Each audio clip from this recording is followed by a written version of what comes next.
اللہ یہ مٹھی بھر مسلمان، اے اللہ ان کو کھانے کے لیے کھانا بھی میسر نہیں۔ سورہ انفال اٹھا لیجیے، پورے بدر کا نقشہ، پانی کیسے پڑا، کہاں ٹھہرے، کیسے ٹھہرے، ساری تفصیلات ہیں۔ تو اے اللہ ان کو پہننے کے لیے کپڑا لباس بھی برابر میسر نہیں۔ یہ بڑے بے بس لاچار ہیں ہمارے، تیرے دین کے لیے نکلے، اور اگر آج یہ ختم ہو جاتے ہیں، ان کو شکست ہو جاتی ہے، تو پھر روئے زمین پر تیرا نام لینے والا کوئی باقی نہیں ہوگا۔ اصحاب بدر کے تعلق سے اللہ کے رسول فرما رہے ہیں اگر یہ بدری صحابہ کو شکست ہو جاتی ہے تو پھر تیرا نام لینے والا دنیا میں کوئی باقی نہیں رہے گا۔ تو بدری صحابہ کی استقامت اور بدری صحابہ کا وہ قربانیاں ہیں جن کے صدقے میں آج یہ ہمارے سجدے سجے جا رہے ہیں، یہ مساجد کی رونق اور یہ رمضان کی برکتوں کو ہم دیکھ رہے ہیں۔ اور پھر بدری صحابہ کے مقام اور مرتبے کا عالم یہ کہ اللہ تبارک تعالیٰ نے فرمایا کہ ہم نے ان کے تمام لغزشوں کو معاف کر دیا اور جنت ان کے نام لکھ دی گئی۔ بلکہ بدری صحابہ اگر کچھ غلطی کرتے تو اللہ کے رسول دوسرے صحابہ کو کہتے کہ تم جانتے نہیں وہ بدری۔ بڑی تفصیل ہے، ان تفصیلات میں نہیں جاؤں گا۔ بڑے سے بڑی غلطی کرتے بدری صحابہ، دوسرے حضرت عمر نے کہا کہ گردن مار دو، فتح مکہ کے مطلب میں چٹھی لیک ہو گئی، کہا کہ یہ تو منافق ہوگا، گردن مار دو۔ حضرت حاتم کو کہا تو اللہ کے رسول نے اسے نظریں اٹھا کر حضرت عمر کو دیکھ کر کہا عمر تم نہیں جانتے یہ بدری ہے، بدری۔ تو بدری صحابہ کا مقام تمام صحابہ میں افضل۔ اور ایک بات یاد رکھیے، بہت سے علماء اور اولیاء نے لکھا کہ بدری صحابہ کے واسطے سے اگر دعا کرو تو اللہ کی رحمت کو جوش آ جاتا ہے اور اللہ اس دعا کو رد نہیں کرتا، کیونکہ روئے زمین پر سب سے عظیم قربانی دینے والا اور خود اللہ نے نقشہ کھینچا کہ تم اگر استقامت کے ساتھ اللہ کے دین کے لیے کھڑے ہو جاؤ گے تو پھر اللہ مدد کرے گا۔ کیسے مدد کرے گا؟ بدر کی جنگ چل رہی ہے، طوفانی جنگ چل رہی ہے، کوئی فیصلہ نہیں آ رہا تھا۔ 17 رمضان جمعے کا دن، ایک بات اور یاد رکھ لیجیے، جمعے کا دن۔ اب بدر کی پوری سیریز اگر رکھو تو 2-2.5 گھنٹے ہوتے ہیں، اس واسطے چند باتیں رکھ رہا ہوں۔ جمعے کا دن تھا 17 رمضان 2 ہجری 17 رمضان جمعہ۔ میں نے بہت تحقیق کر لی، پورے دعوے سے بات کہہ رہا ہوں، پورے دعوے سے کہہ رہا ہوں۔ بدر کی اس جنگ میں کوئی نماز جمعہ کا اہتمام نہیں ہوا، کوئی جمعہ نہیں پڑھی گئی، اور فجر کے بعد عصر تک یعنی ظہر بھی نہیں پڑھی گئی، کسی نے کوٹ نہیں کیا۔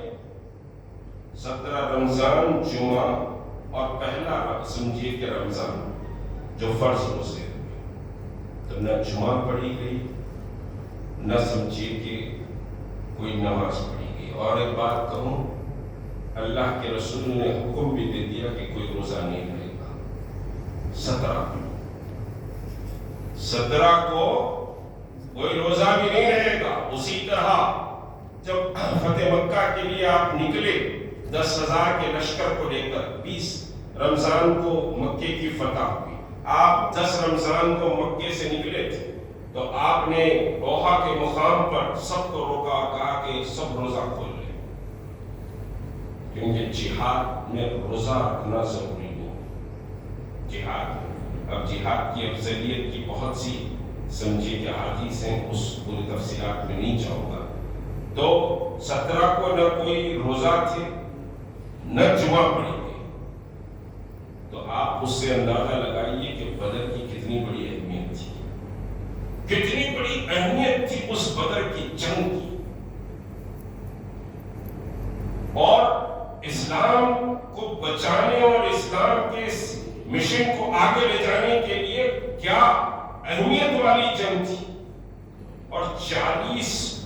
پورے مکے کے سردار نکل کر آئے تھے مسلمانوں کی اینٹ سے اینٹ بجا کے، سمجھے، اور بڑے کروشیل ٹائمنگ تھے وہاں پر۔ اللہ کے رسول صلی اللہ علیہ وسلم خود مشورہ کر رہے صحابہ سے کہ لوگوں کو مشورہ دو کیا کرنا۔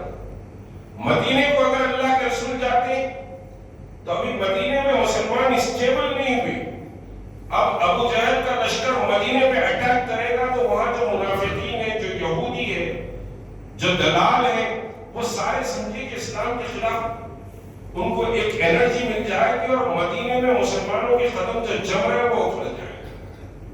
اب پھر کوئی دوسرا راستہ بھی نہیں۔ اب اگر ہم یہاں ٹھہر کر لڑیں گے مدینے کے باہر تو ہمارے پاس اتنی فورس نہیں ہے، صرف 2 گھوڑے مسلمانوں کے پاس، 313 میں 2 گھوڑے تھے، 70 اونٹ تھے، 313، کیونکہ ابو سفیان کے قافلے کو روکنے کے لیے نکلے تھے، تو 2 گھوڑے 70 اونٹ تھے، ایک اونٹ پہ 3 لوگ سواری کر رہے تھے، ایک کے بعد دیگر۔ تو یہ سچویشن تھی کہ کیا کیا جائے۔ تو اللہ کے رسول نے طے کیا کہ میں بدر جو چوز کر لیتے ہیں وہاں ہم ٹھہر جاتے ہیں۔ اب وہ پوری تفصیل ہے کہ جو مقام آپ نے چوز کیا، سمجھے کہ وہ کیسی مٹی کا مقام تھا، پھر بدر کے چشمے پہ قبضہ کر لیا۔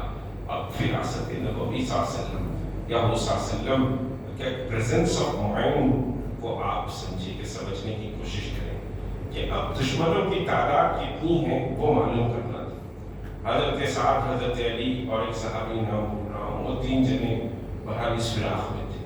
تو بدر کے چشمے کے پاس ابو جہل کے قافلے کے کچھ خادم پانی بھرنے کے لیے آئے تھے، ان کو پکڑ لی، یہ تینوں صحابہ پکڑ کے بولے بتا کتنی تعداد ہے تمہاری؟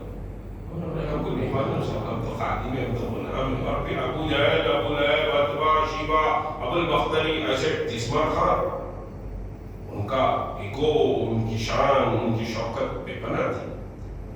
ہم کو نہیں معلوم صاحب، ہم نہیں بول سکتے۔ اب اس کو مار رہے ہیں۔ ادھر سرور عالم صلی اللہ علیہ وسلم نماز پڑھ رہے تھے، آپ صلی اللہ علیہ وسلم نماز کو تھوڑا مختصر کر کے نماز ختم کر کے بولے کیوں مار رہے ہیں اس کو؟ بولے تعداد نہیں بتا رہا، کیوں مار؟ بولے تعداد میرے کو نہیں معلوم، کتنے لوگ آئے ان کو نہیں معلوم، ہم تو خادم ہیں۔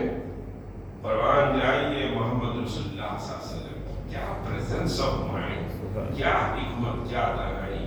اللہ کے رسول نے اس خادم سے پوچھا کہ اچھا ذرا یہ بتاؤ روز کتنے اونٹ تمہارے پاس کٹتے ہیں؟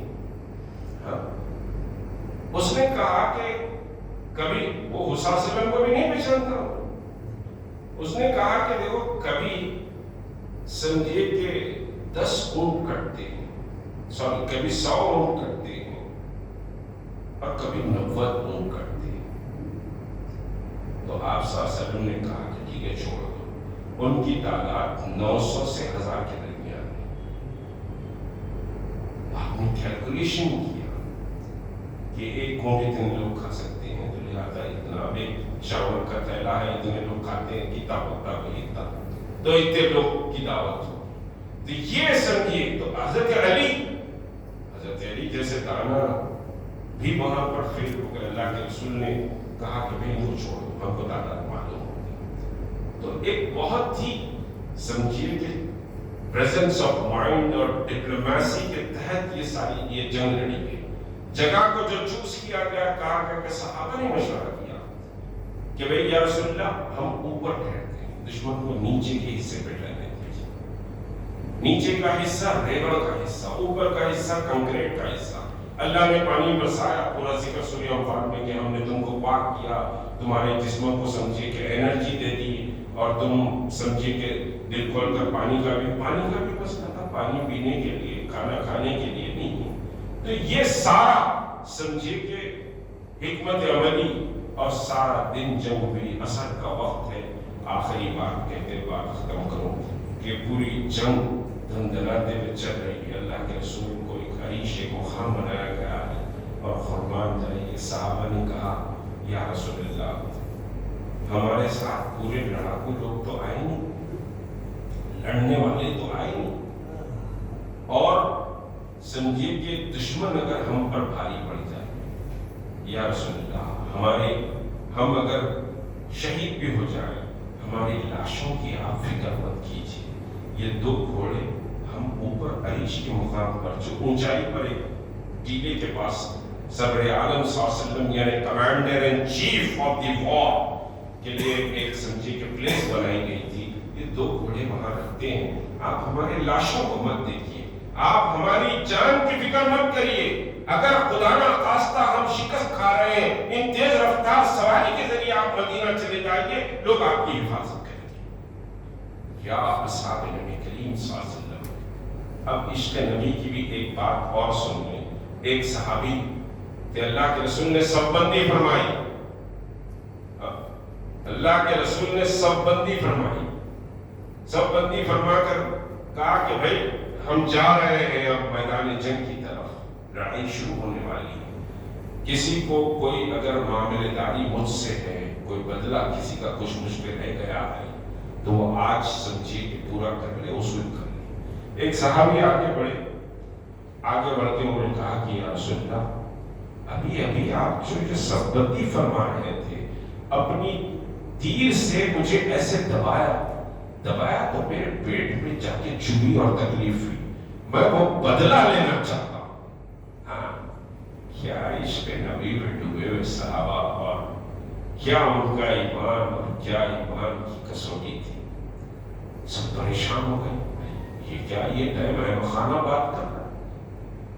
اللہ کے رسول نے اپنے دامن کو اٹھا دیا، کہا کہ لو بدلہ لے، یعنی فرمایا میں کمانڈر ان چیف ہوں، یعنی فرمایا میں محمد رسول اللہ صلی اللہ علیہ وسلم، یعنی فرمایا میں وجہ تخلیق کائنات، تو مجھ سے بدتمیزی کر رہے ہیں، یہ نہیں فرمایا، کہا دامن اٹھا، کہا کہ لو بدلہ لے۔ جیسے ہی سرور عالم صلی اللہ علیہ وسلم نے اپنا دامن اٹھائے، وہ صحابی آپ صلی اللہ علیہ وسلم کے جسم اطہر سے لپٹ گئے اور اپنے چہرے انور کو آپ کے جسم اطہر سے مس کرنا شروع کر دیا۔ اور اس کے بعد اللہ کے رسول نے فرمایا کہ تم کو یہ عمل کس بات کے لیے اکسایا؟ تو فرمایا تھا یہ، انہوں نے کہا کہ یا رسول اللہ، میدان جنگ میں جا رہا ہوں، پتا نہیں کہ پھر آپ کو دیکھوں یا نہ دیکھوں، ہاں، اور میرا یہ ایمان ہے کہ جس جگہ آپ کے جسم سے جو جگہ لگ جائے وہ دوزخ کی آگ اس کو نہیں چھو سکتی، اس وجہ سے میں نے اپنے جسم کو آپ کے جسم سے بس کیا۔ یہ اصحاب نبی کریم کی محبتیں، یہ عشق، یہ معیار سمجھے کے تھا۔ حضرت معاذ نے فرمایا یا رسول اللہ، آپ انصار کے تعلق سے سوال کر رہے ہیں، وہ مال جو ہمارے پاس ہے وہ بہتر نہیں ہے، وہ مال جو آپ ہمارے مال میں سے لے لیں وہ بہتر ہے۔ آپ اگر کہیں کہ سمندر کی تہ میں گھس کر بھی لڑائی لڑے تو ہم لڑنے کے لیے تیار ہیں، ہمارا سمجھے آپ کا پسینہ بھی نہ گرے گا، ہم اپنے جسم کا پورا خون بہا دینے کے لیے تیار ہیں، آپ ہمارے تعلق سے فکر مت کیجیے۔ سرور عالم صلی اللہ علیہ وسلم جب حضرت معاذ کی یہ تقریر سنی تو آپ کے چہرے انور تمتما اٹھا، بلکہ آپ کی آنکھوں میں آنسو آ گئے، اور انصار کو آپ نے بے شمار دعائیں دی۔ اور یاد رکھیے کہ حدیث مبارکہ ہے، علامہ ابن حلبی نے اس کو بڑے تفصیل سے لکھا کہ اللہ کے رسول نے فرمایا میں نے سب کا حق ادا کر دیا لیکن انصار کا حق ادا نہیں کر سکا۔ تو یہ سمجھے بدر بڑی ٹیکنیکل وار تھی۔ اب آخری جو بات کر رہا تھا بات سے بات نکل گئی کہ عصر کا وقت اللہ کے رسول حضرت ابوبکر اور حضرت سمجھے کے ساتھ ایسا عریض سے نیچے اتر رہے ہیں، میدان کی طرف آ رہے ہیں، جنگ کا کوئی نتیجہ نہیں نکل رہا، جنگ کا کوئی پاسا کسی طرف پلٹ نہیں رہا، گھمسان کی جنگ چل رہی ہے، کوئی نتیجہ نکل نہیں رہا، اور ادھر 313 بھوکے پیاسے ہیں، ادھر 1000 کا تر و تازہ لشکر ہے، 1000 کا لشکر، بڑے واریئرز اس لشکر میں۔ تو اتنے میں اللہ کے رسول جب نماز عصر کا وقت تھا، عریض سے نیچے ایسے اترے، نگاہیں ایسی سبزی اٹھائی اور زمین پر آپ جھکے، کچھ مٹی کے کنکر آپ نے اٹھائے، مٹھی بھر خاک آپ نے اٹھائی، اور یا شاہ الوجود کہہ کر ابو جہل کے لشکر کو پھینکا۔ وہ جو آپ نے پھینکا، قرآن میں سمجھیے کہ سورہ انفال میں لکھا وَإِذْ رَمَيْتَ رَمَيْتَ وَلَكِنَّ اللَّهَ رَمَىٰ، اے حبیب وہ کنکر جو آپ نے پھینکے وہ آپ نے نہیں پھینکے، وہ کنکر ہم نے پھینکے۔ اور پھر جیسے ہی آپ نے وہ کنکر کو پھینکے تو وہ کنکر، علامہ ابن حلوی لکھتے ہیں کہ ابو جہل کے لشکر کے ہر سمجھے کہ سپاہی کے چہرے پر وہ کنکر لگا۔ اتنے میں عقائد و علم آپ سمجھے اپنے سر اقدس کو اوپر اٹھائے اور اٹھا کر فرد مسرت سے حضرت ابوبکر کو کہا کہ ابوبکر، ثابت قدمی اور اسلام پر ڈٹ جانے کے نتیجے میں اللہ تبارک تعالیٰ کو تمہاری یہ ادائیں ایسی پسند آئی کہ دیکھو جبرائیل کو اللہ فوج دے کر بھیج رہا ہے تمہاری نصرت کے لیے، تمہاری کامیابی کے لیے۔ تو اگر استقامت کے ساتھ، اللہ کی مدد پر یقین کے ساتھ اگر تم ٹھہر جاتے ہو تو اللہ فرشتوں کے ذریعے مدد کرتا ہے، فرشتوں کے ذریعے مدد کرتا ہے۔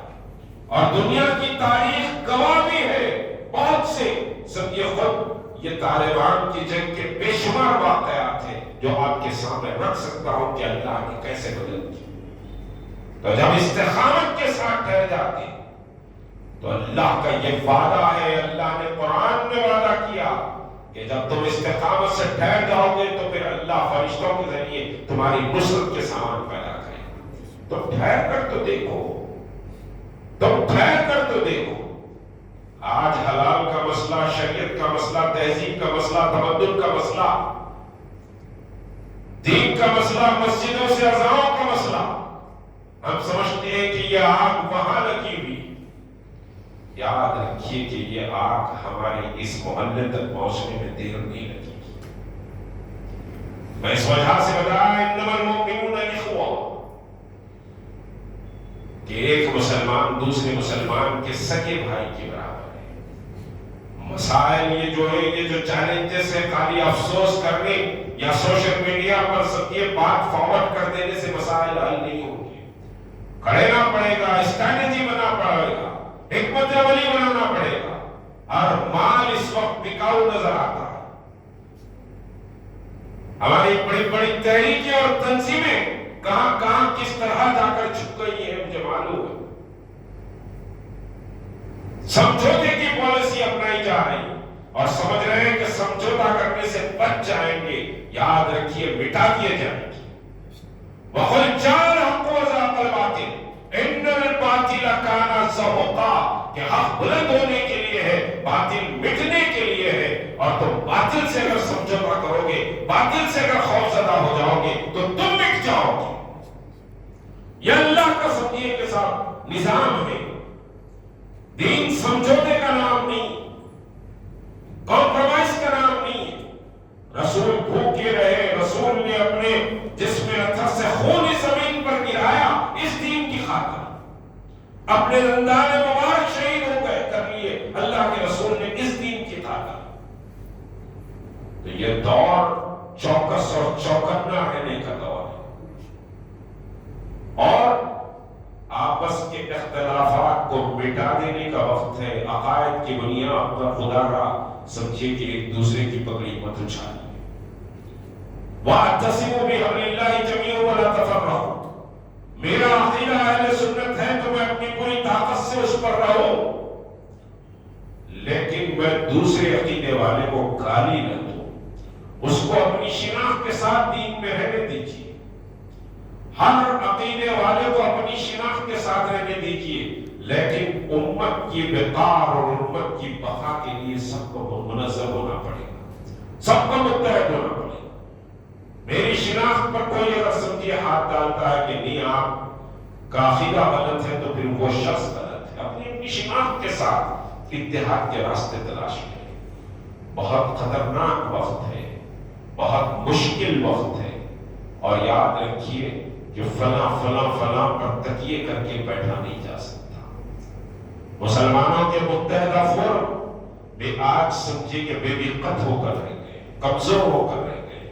میں نام لے لوں گا ان فورموں کو جہاں مسلمانوں کی پوری جماعتیں بیٹھتی تھی, وہ بھی کمزور ہو گئی ہیں, وہ بھی حوصلہ چھوڑ دی.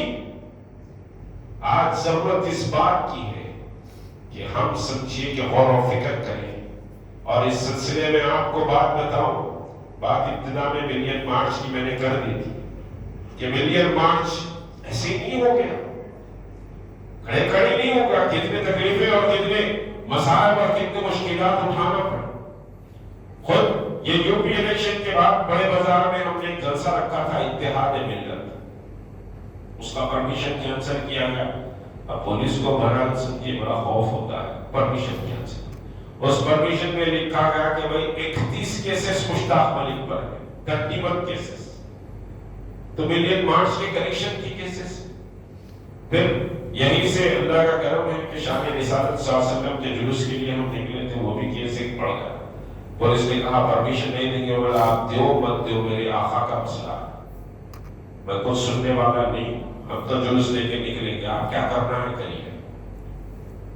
تو آپ میں جرأت پیدا ہونی چاہیے. کہنے کا مطلب یہ ہے, آپ جب تک کہ آپ میں حوصلہ اور جرأت نہ پیدا ہو صداقت کے لیے جس دل میں مرنے کی طرف, پہلے اپنے پیکر خاکی میں جان پیدا کر, پھونک ڈالے یہ زمین و آسمان و مستعار, اسی خاکستر سے اپنا جہاں پیدا کر.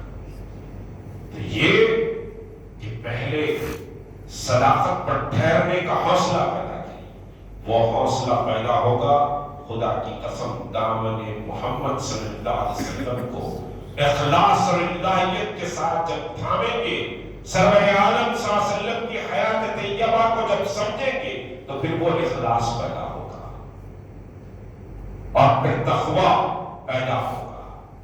اور تقوی کے بغیر کچھ نہیں ہوتا, کچھ نہیں ہوتا. تو آپ ظالموں کے سامنے ٹھہرنے کا منصوبہ بنائیں. دعا کریے کہ رمضان المبارک کے بعد کوشش یہ ہے کہ ملک کے پورے 27 ریاستوں سے مختلف سمجھے بااثر مسلمان بغیر جماعتی وابستگی ایک نئی صبح اور ایک نئے راستے کی تلاش سمجھے کہ سب کو یہاں حیدرآباد میں دعوت دینے کا منصوبہ ہے اور اس پر کام بھی چل رہا ہے. مختلف علماء سے, مختلف دانشوروں سے بات بھی کی جا رہی ہے. ابھی سمجھے کہ کچھ علماء کلکتہ کے ذمہ دار بھی آئے تھے, دفتر کو آئے تھے. پھر IPS ایک آفیسر ہے جو NRC کے مسئلے پر IG رہے کہ انہوں نے ریزائن کیا تھا, وہ بھی حیدرآباد آئے تھے. تو ان سے بھی بہرحال اس سلسلے میں بات بھی, ملاقات کی ہے اس سے. تو یہ کہ تمام کو جوڑ کر ایک نئے سمجھے کے سفر کی تلاش میں ہم ہیں. اگر ہم اٹھیں گے نہیں تو آنے والی نسلوں کے دین کے لیے بہت بڑا مسئلہ ہے, بہت بڑا مسئلہ ہے. ہمارے بچے سمجھے کہ دین پر چل پائیں گے کہ نہیں چل پائیں گے, کوئی گارنٹی نہیں دے سکتے.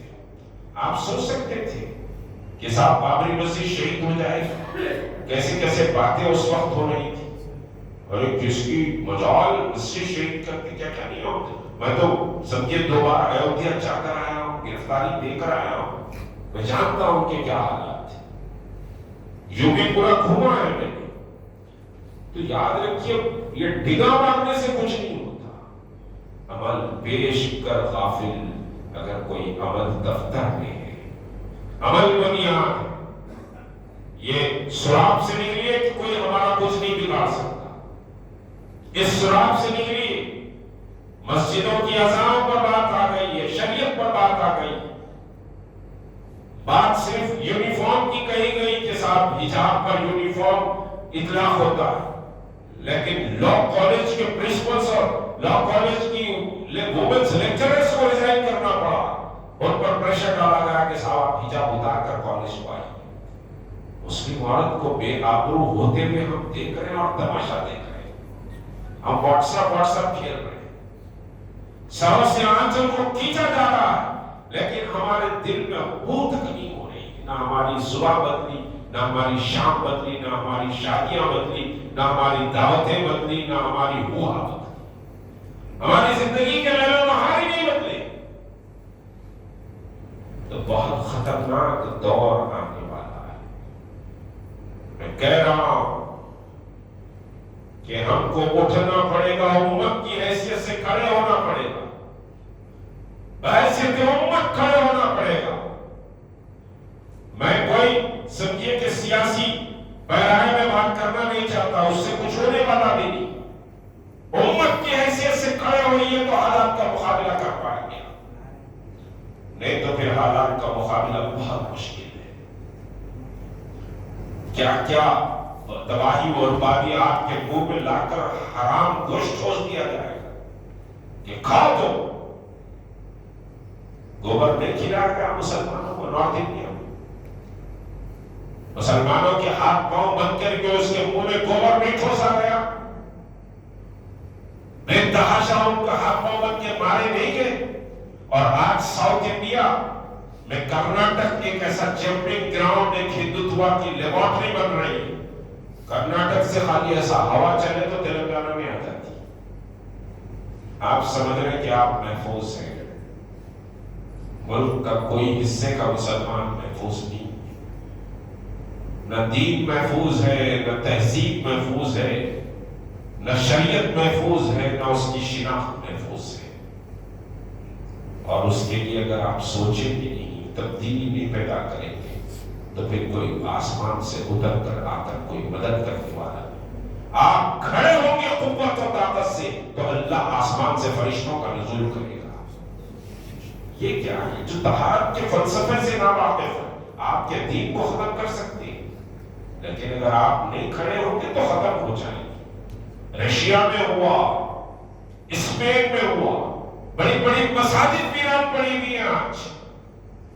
اس بھرم میں مت رہیے کہ بھائی ہم ہیں، ہم کیا کر لے سکتے، ہمارا بہت کچھ کر لیا جا چکا ہے، اور یہ بہت کچھ کرنے والے بھی ہیں۔ عزت کی زندگی ایمان کی دولت کے ساتھ سب سے قیمتی۔ ایمان نہیں ہے تو پھر کچھ بھی نہیں ہے۔ ایمان کو بچانا ہے اور اس ایمان کو آنے والی نسلوں تک منتقل کرنا ہے تو اپنے آپ کو بدلنا پڑے گا، بدلنا پڑے گا۔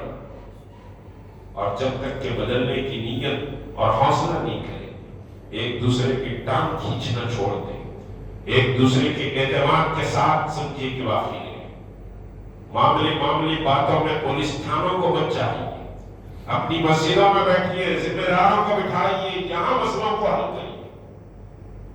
پولیس تھانوں میں ایسا مسلمان چڑھتے اس پر FIR کاٹا جا رہا، اس کو مقدمات کی لہر میں اور عدالتوں میں پھرانے کی کوششیں کی جا رہی ہیں۔ اپنے معاملات کو خود سیٹل کرنے کی کوشش کریے، مسجدوں کو مرکز بنائیے، اختلاف کے اڈے مسجدوں کو مت بنائیے، یہ مساجد کو مرکز بنائیے۔ انقلاب مساجد سے آئے گا، تبدیلی مساجد سے آئے گی۔ غور و فکر یہاں بیٹھ کر کریے، چوراستوں پر فلاں پر سمجھیے کہ بیٹھ کر ہمارے پاس کام کرنے والے کم مخبر زیادہ ہو گئے، ہماری قوم کا عالم یہ ہو گیا، کام کرنے والے کم مخبر زیادہ ہو گئے۔ تو اپنے اندر دانائی، تدبر، فکر، چوکسی پیدا کریے۔ بہرحال اللہ تبارک تعالیٰ سمجھے کہ ہمارے اس بیٹھنے کو اور اللہ تبارک تعالیٰ جو باتیں کہی گئی ہیں اس پر ہم سب کو عمل کرنے کی توفیق عطا فرمائے۔ اے اکرم الاکرمین، تو رحیم و رحمان ہے، تو ستار و غفار ہے، رحمتوں و برکتوں والا مہینہ اور رحمتوں والا دہا چل رہا ہے۔ اے اللہ تو کرم فرما دے، اے اللہ تو ہماری بخشش کے فیصلے فرما دے، اے اللہ ہمارے گناہ صغیرہ و کبیرہ کو تو معاف فرما دے۔ اے اکرم الاکرمین، تو ہماری اور ہمارے آنے والی نسلوں کی بھی بخشش فرما دے۔ اے اللہ ہمارے بزرگ جو اس دنیا سے چلے گئے ہیں ان کی خبروں کو بھی پرنور بنا دے، ان کے بھی مغفرت کے فیصلے فرما دے۔ اے اللہ جب میدان حشر سجے گا اے اللہ اے ارحم الراحمین ساری زبانیں نکلی ہوئی اللہ تشکوکار نہیں ہوگی تو محمد رسول اللہ کے ہاتھوں سے جام کوثر نصیب فرما دے، آقا کی شفاعت نصیب فرما دے۔ اے اکرم الاکرمین تو رحیم و رحمان ہے۔ اے اللہ وہ بچیاں جو حجاب کے مسئلے پر ڈٹی ہوئی ہیں، اے اللہ ہزاروں بچیاں امتحان نہیں دے سکی ہیں، اے اکرم الاکرمین ان بچیوں پر تو رحم فرما دے، ان کے گھر والوں کو استقامت عطا فرما دے۔ اے اللہ دین پر چلنا آسان فرما دے، اے اللہ دین پر چلنا آسان فرما دے۔ اے اللہ ہم دین کو چھوڑ دیے تو دین پر چلنا مشکل ہو گیا، اے اللہ دین کو سہل بنا دے۔ اے اللہ ظالموں کے ظلم کے تمام منصبوں کو ناکام بنا دے۔ اے اللہ اس ملک میں اسلام کو عزت عطا فرما، اے اللہ اسلام کو عزت عطا فرما۔ پروردگار اسلام کی عزت میں ہماری عزت پوشیدہ ہے، اے اللہ اسلام کی عزت میں ہماری عزت پوشیدہ ہے۔ اے اللہ اسلام کا سپاہی بنا دے۔ اے اللہ تیرے اذان پر، تیرے مسجدوں سے اٹھنے والی اذان پر دوڑ کر تیرے پاس حاضر ہونے والا بنا دے۔ اے اللہ تو مسجدوں کی حفاظت فرما، اے اللہ مبلغین اسلام کی حفاظت فرما، اسلام کے داعیوں کی حفاظت فرما۔ اے اللہ امت کے لیے جدوجہد کرنے والے نوجوانوں کی حفاظت فرما۔ اے اللہ آج علماء جیلوں میں بند ہیں، اے اللہ آج نوجوان جیلوں میں بچے بند ہیں، اے اللہ نوجوان بچیاں بھی جیلوں میں بند کر دی گئی ہیں۔ اے اکرم الاکرمین ان سب کی رہائی کے سامان پیدا فرما دے۔ اے اللہ ان مسلمانوں کے جو جیلوں میں بند ہیں ان کے گھر والوں پر سکینت عطا فرما۔ اے اللہ ان بچوں کے مقدمات کو سہل بنا دے۔ اے اللہ ان کی رہائی کے سامان پیدا فرما۔ اے اللہ دین کے راہ میں مسلمانوں میں استقامت پیدا فرما دے۔ اے اللہ مبلغین کی حفاظت فرما، مسجدوں کی حفاظت فرما، خانقاہوں کی حفاظت فرما، درگاہوں کی حفاظت فرما، مساجد کے مدرسوں کی حفاظت فرما، اساتذہ کی حفاظت فرما، علماء کی حفاظت فرما، طلباء کی حفاظت فرما۔ اے اللہ تو ہماری عورتوں کی بھی حفاظت فرما، ہماری بچیوں کی حفاظت فرما، مسلمانوں کی تجارت کی حفاظت فرما، مسلمانوں کی جان و مال عزت و آبرو کی تو حفاظت فرما۔ اے اللہ کسی کے آگے ہم کو مجبور نہ کر، اے اللہ کسی کے آگے ہم بے بس نہ بنا، اے اللہ تیرے آگے بے بس بنا۔ اے اللہ تجھی سے ہم سوال کرتے ہیں، اے اللہ تجھی سے ہم مانگتے ہیں۔ اے اللہ یہ حالات کو پلٹ دے، یہ معاملات کو پلٹ دے۔ اے اکرم الاکرمین تو رحیم و رحمان ہے، تو ستار و غفار ہے۔ پروردگار جو پریشان ہیں ان کی پریشانیوں کو دور فرما دے۔ اے اللہ جو مخروض ہیں ان کے قرضوں کو تو ادا کروا دے۔ اے اللہ جو بے اولاد ہیں ان کو اولاد صالحہ عطا فرما۔ اے اللہ جن بچوں کے رشتے نہیں لگ رہے ہیں اللہ ان بچوں کے رشتوں کو لگا دے، صالح رشتے لگا دے۔ اے اللہ معاشرتی نظام محمد رسول اللہ کے احکامات کے تحت ہمارا چلا دے۔ اے اکرم الاکرمین ہماری اس دعا کو سرور کونین صلی اللہ علیہ وسلم کے صدقے اور اصحاب بدر کے طفیل سے تو ہماری اس دعا کو قبول فرما دے۔ وصلی اللہ تعالی علی خیر خلقہ اجمعین، سبحان ربک رب العزت عما یصفون، والسلام علی المرسلین، والحمد للہ۔